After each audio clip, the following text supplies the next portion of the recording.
Good morning.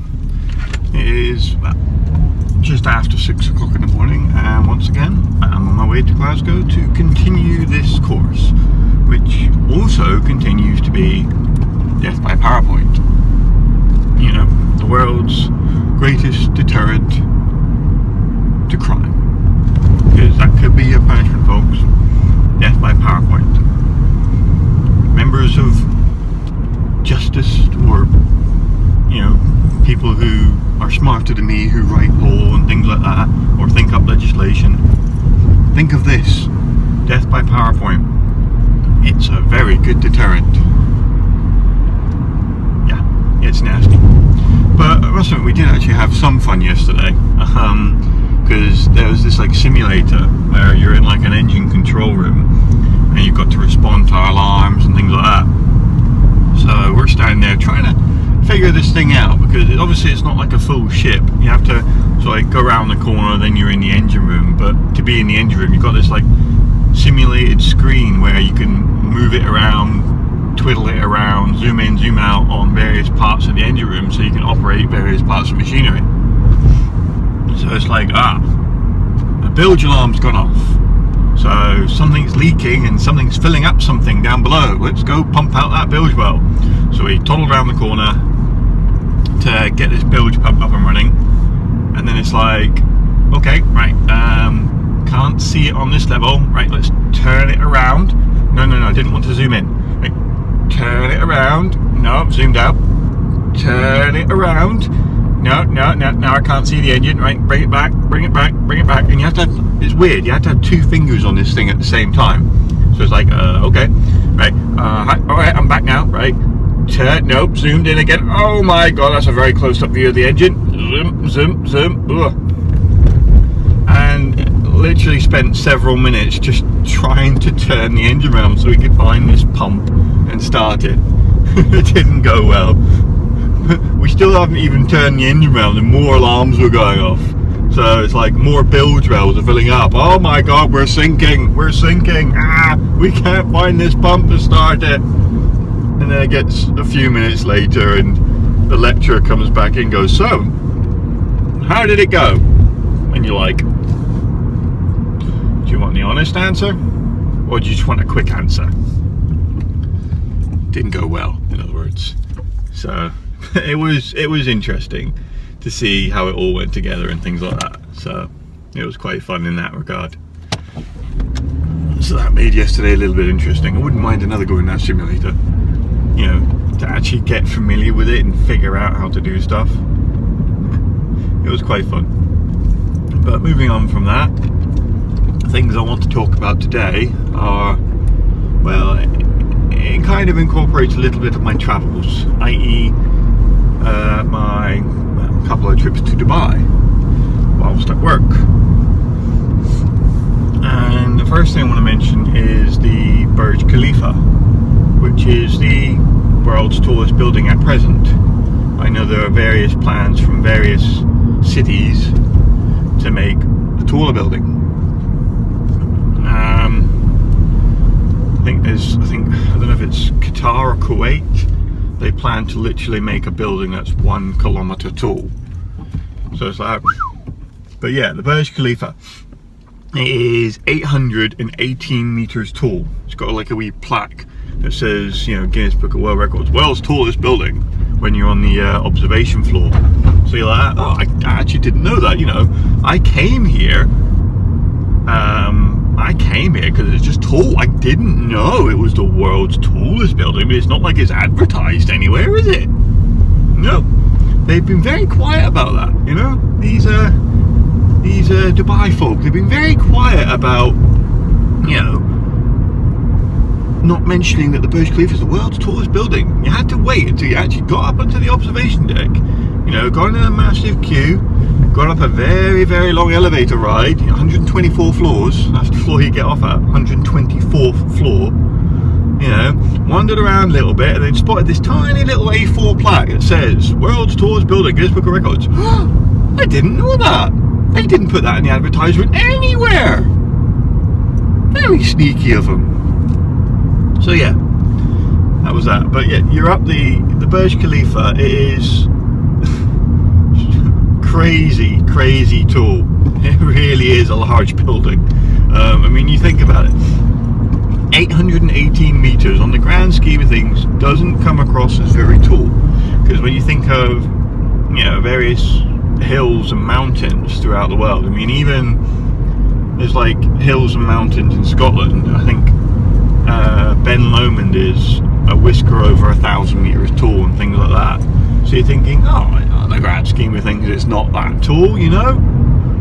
But the thing you don't consider is when you look at these mountains and things like that, you're usually on elevated ground when you're looking at them. But when you go to the Burj Khalifa, you're standing right at the foot of it, right at the base, and then you look up.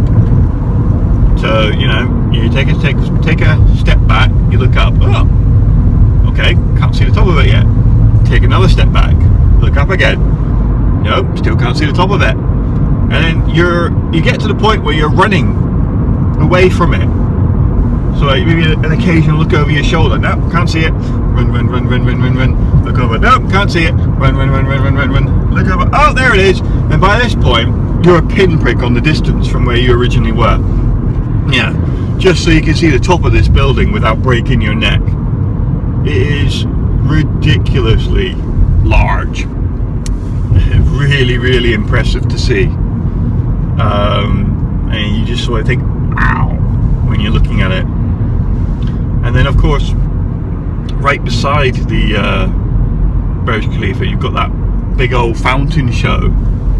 That is actually very impressive, how they get that. They've obviously got like Arab music playing when it's going on, and the water's waving around, like dancing, and you're watching it go, ooh, getting lulled into a false sense of security. All the pretty lights and the water, ooh, it's like a snake charmer. And then suddenly these like big jets of water go off, and you're like, whoa! Didn't expect that. Yeah, so that's pretty cool as well. But when you're up the actual Burj Khalifa itself on the observation deck, you are, I think, around about 550 meters in the air. Around about that distance up in the air. And you can just see for miles, you can see the Dubai palms, the man-made island. And you can see just loads of stuff everywhere. It's really impressive. You're just like, wow. And you can see like the shipyard where my ship was docked, and it is really impressive to see just everything. Literally, you can just see everything. Curvature of the earth, I kid you not, you can see the curvature of the earth in the distance as well. Really cool. And you can go outside as well, and they've got like these tiny little slats where you can sort of peek through. Obviously it's all glass, so you can't actually see, but you've got these tiny slats where you can actually peek through and see the real world, not just the odd perspex view of it.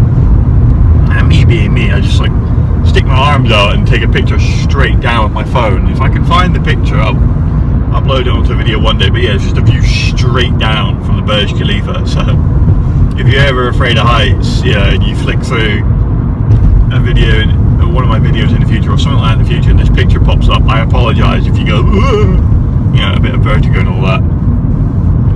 And one of the things you can do when you're up the Burj Khalifa is you can get a picture taken, which makes you look like Tom Cruise from Mission Impossible 4 Ghost Protocol, where he's running down the side of the building, or he's got those fancy gloves, blue is glue, and he has to just peel them off and that. And then, okay, what does red mean? Dead. Oh, that's pleasant. Nice and simple. So yeah, he's got those fancy gloves and he's climbing up. You can get a picture taken where it kind of makes you look like that. But the thing is, oh my god, there are hundreds, literally hundreds of people on this observation deck just milling around, things like that. And then you're posing to take this picture. It's not like a green screen, obviously. So you're standing there, you got your face against it.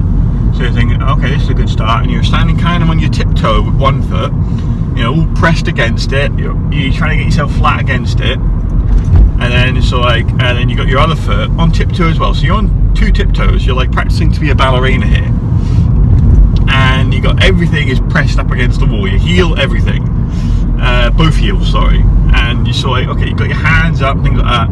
And then the person who's taking the picture is like, okay, ready? And you're like, I've been ready for a couple of minutes now. This is very uncomfortable. And you've got hundreds of people milling around, you know, occasionally they're looking over at you and going, look at him, he's an idiot. And then it's like, and then the guy goes, no, wait. Comes back over to you, comes out from behind the camera, comes over to you, and he moves one of your hands about a centimetre. And it's like, okay, I don't see what difference that made. Well, if it makes a better picture, good for it. And he goes back behind the camera, and you're still sitting there, you're cramping up now, everything's starting to hurt. And he's like, okay, ready? 1, 2, no, something's not right here. And you're like, oh, really? And then he comes up, he moves your other hand about a centimetre down. And you're like, oh, okay, right, so we're perfect now, yeah, we're good, right? Goes back behind the camera, la la la la la. And then he sits there, his fingers hovering over the button, ready? Okay, here we go. 3, 2, no, wait, you're like, by this point you're about crying, because, you know, you're starting to shake, your calves are bulging, they're really starting to cramp. You're like, oh, I'm gonna have to eat a cube of salt for this. And then he comes up to you. Now he sort of like grabs one of your feet and puts the heel up further, so you're like, you know, Michael Jackson wouldn't even be able to do this when he was alive. You know, you're right up on your tippy toe. You know, you're about making his pitch of noise now as well. And then he finally, right, okay, ready? You're like, you can't even respond anymore. You're just making Michael Jackson sounds. You know, there are dogs in the distance with their ears twitching. And then so finally he takes the picture. And then you go, oh, you just like, you crumple down in stages, your knees give way, you just like peel off from the wall, and you just go plop and fall in a very undignified heap on the floor. Yeah, I got a cool fridge magnet out of it, so that was alright. I must admit, when I got home from this trip, I actually cannot remember who, so I'm going to save someone's blushes here. I cannot remember who, but someone asked when this fridge magnet was proudly on my fridge. And so, you know, this person, oh my god, was he actually climbing up outside the building? I just stood there, you just stand there thinking, for me personally, I was like, I wish I was, it would have been easier. So yeah, that was actually quite amusing. But yeah, so that's the Burj Khalifa, the at the top experience. Very worthwhile, very, very worthwhile. Just, you know, be prepared for some pain if you're going to take a picture and things. But if you actually look around on the internet, after Tom Cruise did that scene for Mission Impossible Ghost Protocol, he actually got a helicopter and went right to the top of the building and sat atop, you know, barefoot. He hopped off this helicopter and sat atop the actual highest point of the building. There is a picture, if you Google it, there is a picture of Tom Cruise sitting at the very, very top of the Burj Khalifa, just in, like, you know, t-shirt, casual trousers, and literally barefoot. Yeah, and he's just sitting there smiling away to himself. I'm sorry, but if that was me, I'd be holding on to the thing for dear life. My legs would be wrapped around it. You know, I'd be crying, there'd be tears blowing off in the distance, my arms would be around it. Please get me down, I'm scared. No, he's standing there having the time of it. He's sitting there having the time of his life, smiling away. Look at me, I'm 818 meters up in the air without a single safety device. He's a little bit crazy, that man. Yeah, but it was pretty cool. Another thing in Dubai, there's a couple of water parks. I only went to one of them, which is called Wild Wadis, which is actually in the, I think it's in the shadow of that hotel, which is shaped like a sail. I forget the name of it, but yeah, it's in, I think it's the world's first 7-star hotel. But yeah, it's in the shadow of that, and it was brilliant. The water park is brilliant, and I think I've mentioned various things about this water park in the past, so I won't go into too much detail on it, but I will talk about one thing which I don't think I've mentioned,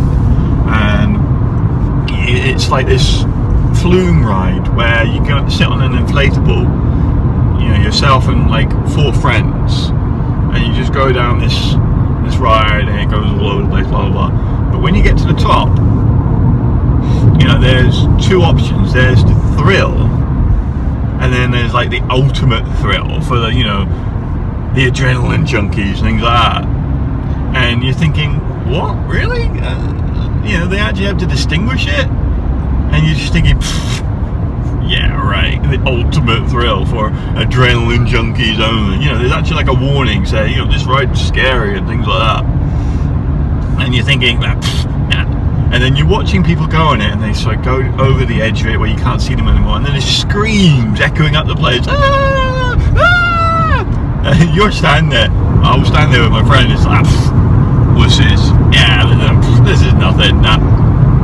And then, so you finally get to the front of the queue, and you're sitting on this ride. You're waiting to go, and you're like, obviously the water's underneath you, so you're not entirely comfortable. You're sitting there blobbing around,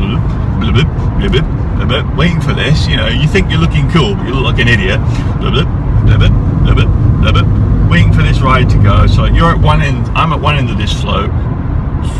I'll call it float, or inflatable, and my friend's literally right opposite from me in the other. You know, the 2 between us were empty. So we're sitting there. It's like waiting to go, and then finally we start going. So you're going. You're getting a little bit more cool now. Your body's starting to move like a belly dancer. And then you're approaching the edge, and you're thinking, oh my god, let's see what people were screaming about. And you literally fall over the edge, and you're like, oh my god. And I went over first, so I'm pretty much thinking my legs are going to come over my head, and I'm going to go tumbling down this thing. It's almost 90 degrees. You just fall over the edge of it, and I'm sort of looking up. My feet are going waving up in the air. And I'm holding onto this thing for dear life, and I'm thinking my friend is going to come flying at me and do a dive bomb teabag. I apologise if someone shouldn't hear that, but you know, I'm sitting there terrified for my life, thinking I'm going to get dive bomb teabagged here by my friend, and I think he's going to come literally right on top of me. I'm thinking, oh my god, I'm too young to be teabagged. I don't ever want to be teabagged. Don't do it, please, especially from that distance. You know, I'll be death by teabag, or you know, a death by butt in the face or something like that. You know, oh god, I'm thinking he's going to come right over on top of me. I'm just thinking, oh my god, and you finally go flying down this thing, and you're really picking up speed, and then it goes into this massive like U-pipe, and you're going up it, you know, 90 degrees up, 90 degrees up, and each time you're like, oh my god, oh my god, oh my god, and it's absolutely crazy. And by the time you get to the end of it, you're like, wow, that was good.